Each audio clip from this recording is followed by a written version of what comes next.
दृष्टि आईएएस के टुडे जी के प्रोग्राम में आपका स्वागत है। शुरुआत करते हैं पिछले अभ्यास प्रश्न से, जिसमें हमने आपसे पूछा था इक्वाडोर के संदर्भ में निम्नलिखित कथनों पर विचार कीजिए। कथन 1 था, यह दक्षिण अमेरिका का एक देश है। कथन 2 था, यह भूमध्य रेखा पर स्थित है।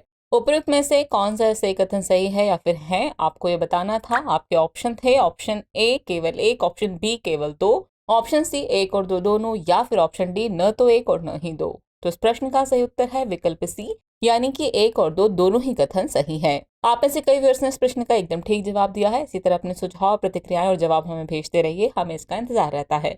चलिए अब आगे की बात को एक्सप्लेनेशन से समझते हैं। हाल ही में दक्षिणी इक्वाडोर में भारी बारिश के कारण भूस्खलन में हुए 16 लोगों की मृत्यु हो गई है। आपको बता दें कि इक्वाडोर दक्षिण अमेरिका का एक देश है, इसलिए कथन 1 सही है। ये भूमध्य रेखा पर स्थित है, इसलिए कथन 2 सही है। इस प्रकार विकल्प सी सही हुआ। ये उत्तर में कोलंबिया, पूर्व और दक्षिण में पेरू और पश्चिम में प्रशांत महासागर से घिरा हुआ है। ये पर्यावरण की दृष्टि से दुनिया के सबसे विविध देशों में से एक है। इसके विविध परिदृश्यों में अमेज़न जंगल, इंडियन हाईलैंड्स और वन्यजीव समृद्ध गैलापागोस द्वीप समूह आदि शामिल हैं। इस तरह इस प्रश्न का सही उत्तर हुआ विकल्प सी, यानी एक और दो दोनों ही कथन सही हैं। चलिए अब शुरुआत करते हैं आज के एपिसोड की। तो आज के एपिसोड का पहला प्रश्न है, अभ्यास कोंकण 2023 किससे संबंधित है। आपके ऑप्शन है भारत अमेरिकी सैन्य अभ्यास, भारत इंडोनेशिया नौसेना अभ्यास, भारत और यूनाइटेड किंगडम नौसेना अभ्यास, या फिर I2U2 नौसेना अभ्यास। तो इस प्रश्न का सही उत्तर है विकल्प सी, भारत और यूनाइटेड किंगडम नौसेना अभ्यास। चलिए एक्सप्लेनेशन से आगे की बात को समझते हैं। हाल ही में भारतीय नौसेना और यूनाइटेड किंगडम रॉयल नेवी के बीच वार्षिक द्विपक्षीय समुद्री अभ्यास कोंकण 2023 का आयोजन हुआ, इसलिए विकल्प सी सही है। यह अभ्यास अरब सागर में कोंकण तट पर आयोजित किया गया था। अभ्यास के संस्करण में गाइडेड मिसाइल फ्रिगेट INS त्रिशूल और एक type 2-3 guided missile frigate HMS Lancaster ने भाग लिया। इस आयोजन में इंटर ऑपरेबिलिटी बढ़ाने व सर्वश्रेष्ठ प्रथाओं को अपनाने के लिए कई अभ्यास किए गए। इस तरह इस प्रश्न का सही उत्तर हुआ विकल्प सी, यानी कि भारत और यूनाइटेड किंगडम नौसेना अभ्यास।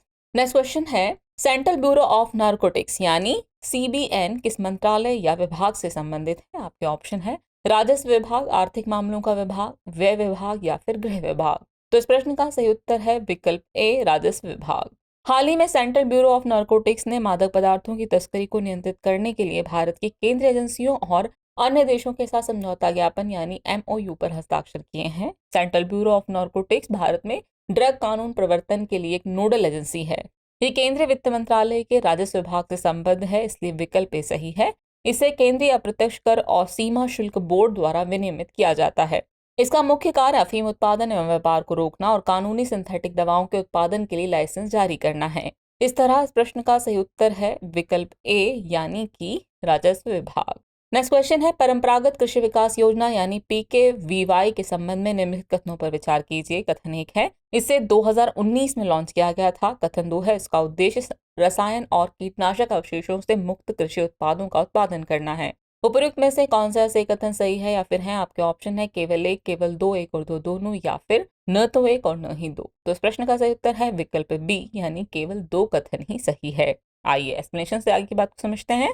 केंद्र सरकार परंपरागत कृषि विकास योजना यानी PKVY के माध्यम से देश में जैविक खेती को बढ़ावा दे रही है। बता दें कि परंपरागत कृषि विकास योजना को वर्ष 2015 में लॉन्च किया गया था, इसलिए कथन एक सही नहीं है। ये योजना national mission of sustainable agriculture यानी NMSA के मृदा स्वास्थ्य प्रबंधन यानी SHM का एक विस्तृत घटक है। इसका उद्देश्य पर्यावरण के अनुकूल और कम लागत वाली तकनीकों को अपनाकर रसायन एवं कीटनाशक के अवशेषों से मुक्त कृषि उत्पादों का उत्पादन करना है, इसलिए कथन 2 सही है। इस प्रकार विकल्प बी सही हुआ, यानी केवल दो कथन ही सही है। नेक्स्ट क्वेश्चन है, निम्नलिखित में से कौन सा देश भूमध्य सागर के साथ सीमा साझा नहीं करता है। आपके ऑप्शन है लेबनान, लीबिया, माल्टा, या फिर सूडान। तो इस प्रश्न का सही उत्तर है विकल्प डी, सूडान। हाल ही में ट्यूनीशिया में भूमध्य सागर को पार कर इटली जा रही बोट डूबने से 19 अफ्रीकी प्रवासियों की मृत्यु हो गई। आपको बता दें कि भूमध्य सागर अटलांटिक महासागर का एक समुद्र है। ये यूरेशिया और अफ्रीकी महाद्वीप के बीच लगभग पूरी तरह भूमि से घिरा हुआ है। पश्चिम में यह जिब्राल्टर जल डमरू मध्य के माध्यम से अटलांटिक महासागर से, पूर्व में डार्डानेल जल डमरू मध्य के माध्यम से काला सागर से, और दक्षिण में स्वेज नहर के माध्यम से लाल सागर से जुड़ा हुआ है। अल्बानिया, अल्जीरिया, बोस्निया और हर्जेगोविना क्रोएशिया, साइप्रस, मिस्र, France, Greece, Israel, Italy, Lebanon, Libya, Malta, Monaco, Montenegro, Morocco, Slovenia, Spain, Syria, Tunisia और तुर्की इसके सीमावर्ती देश हैं, जबकि सूडान इससे अपनी सीमा साझा नहीं करता है।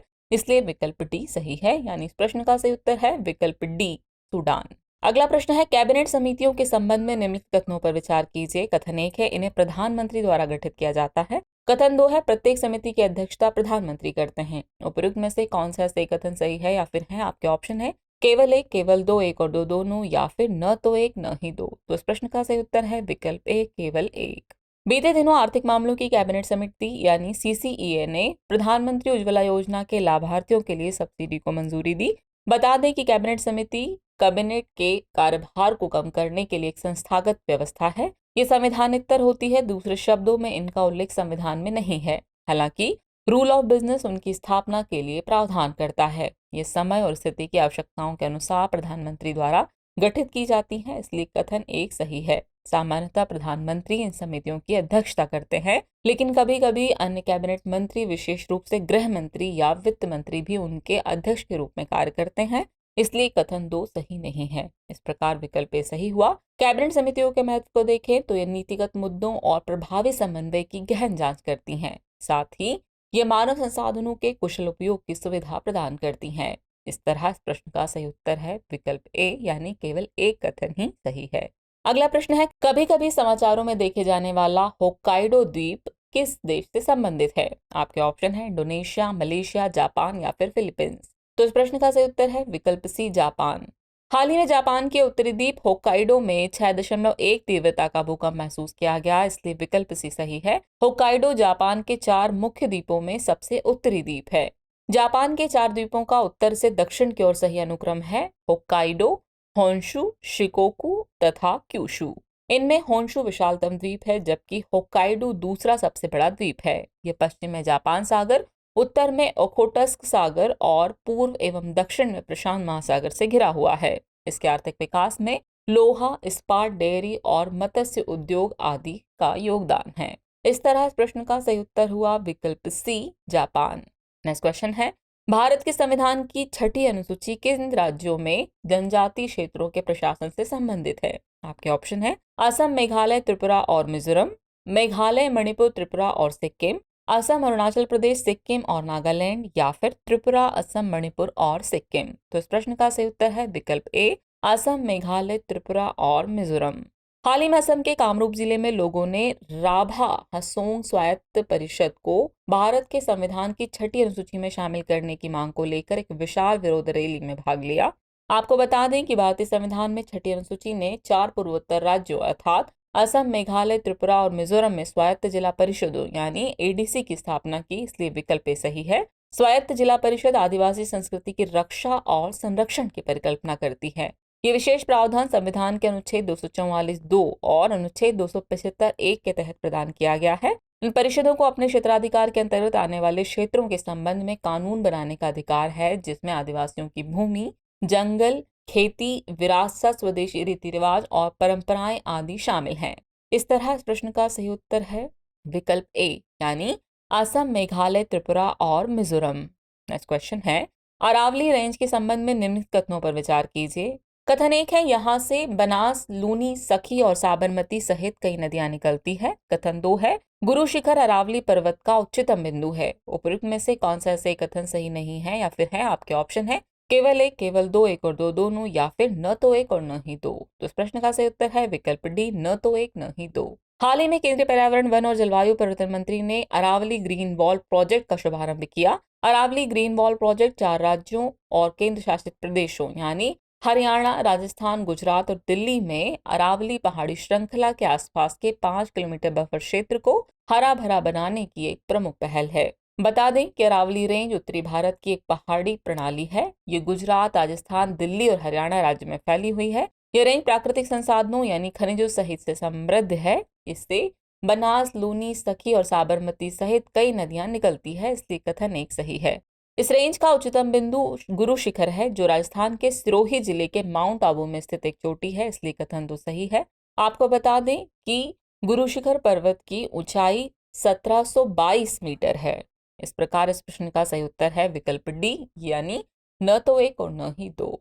अगला प्रश्न है, भारतीय राष्ट्रीय महासागर सूचना सेवा केंद्र यानी इनकोइस के संदर्भ में निम्नलिखित कथनों पर विचार कीजिए। कथन 1 है, इसे 1999 में स्थापित किया गया था। कथन 2 है, यह महासागर सूचना और सलाहकारी सेवाएं प्रदान करता है। उपयुक्त में से कौन सा ऐसे कथन सही है, या फिर है आपके ऑप्शन है केवल एक, केवल दो, एक और दो, दोनों, या फिर न तो एक न ही दो। तो इस प्रश्न का सही उत्तर है विकल्प सी, एक और दो, दोनों ही कथन सही है। हाल ही में पृथ्वी विज्ञान मंत्री ने जलवायु भेद्यता पर किए गए अध्ययन के बारे में लोकसभा को सूचित किया। उन्होंने बताया कि राष्ट्रीय तटीय अनुसंधान केंद्र ने भारतीय तटों के लिए एक राष्ट्रीय तटरेखा परिवर्तन मूल्यांकन मानचित्रण किया है। इसके अलावा भारतीय राष्ट्रीय महासागर सूचना सेवा केंद्र यानी इनकोइस ने भारतीय तटों के लिए तटीय भेद्यता सूचकांक मानचित्र तैयार किए हैं। आपको बता दें, भारतीय राष्ट्रीय महासागर सूचना सेवा केंद्र यानी इनकोइस भारत सरकार का एक स्वायत्त संगठन है। इसे वर्ष 1999 में पृथ्वी विज्ञान मंत्रालय के तहत स्थापित किया गया था, इसलिए कथन एक सही है। निरंतर समुद्र अवलोकन और अनुसंधान के माध्यम से सर्वोत्तम संभव महासागर सूचना और सलाहकारी सेवाएं प्रदान करता है, इसलिए कथन 2 सही है। इस प्रकार इस प्रश्न का सही उत्तर हुआ विकल्प सी, यानी कि एक और दो, दोनों ही कथन सही है। नेक्स्ट क्वेश्चन है, एक सींग वाले गेंडे या भारतीय गेंडे की आयुसीन स्थिति क्या है? आपके ऑप्शन है least concern, near threatened, vulnerable या फिर इंडेंजर्ड। तो इस प्रश्न का सही उत्तर है विकल्प सी, वल्नरेबल।